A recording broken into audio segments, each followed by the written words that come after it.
dahil, isa pa sa kadahilanan, dahil nga nag-aaway sila, ito according to our source, na itong si Martin Romualdez, siya naman ay gusto niyang i-push na permahan na. At si... kasi naman natin, malaki yung yung budget ng AKAP. Diba? Kaya gustong-gusto nito ni... nasasabi dyan, sino yung bakulaw dyan? Gustong-gusto niya. Kasi ito na yung simula Tagumpay! Ika nga, sabi ng isang nagko-comment natin si Geraldine. Kung mapirmahan man yan, tagumpay. Bakit yung isa parang humahad lang? Ayaw na ata. Diliwanagin natin yung video. Tuloy natin. Si Amy Marcos ay nandoon sa Malacanang. Anong ginagawa? So according sa ating source, ay ginampal si Satanas. I don't know how reliable yung ating source na nagsampalan. So, ang sabi ko nga, bakit hindi pa nagtuluyan?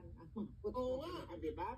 So yun, dahil sa ang gusto ni Lisa Tanas, dahil nga si Lisa Tanas ang may gusto ng budget ng ang may desisyon at siya naman ang presidente. Si Bangag nakatulala lang, baka nga during that meeting nila sa Malacanang, sumisingot lang ng pulburon.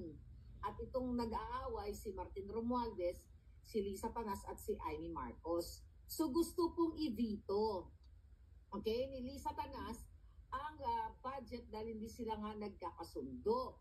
So ngayon, dahil sa nag-aaway sila sa budget na ito at ang gusto naman ni Amy Marcos ay tapusin na, may mga suggestion siya na ito dapat ang gawin, ito dapat sa line 1, line 2, line 3, line 4, line 5 ng budget ng bayan o ng Pilipinas, ay hindi sila nagkakasundo. Kaya ayon sa ating Juting Jahas, allegedly ay ginampal si Lisa Tanas.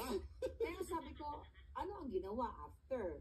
Diba? Hindi rin ba siya nanampal? Actually, sabi ko nga, ganito kasi pagbangag ang administrasyon.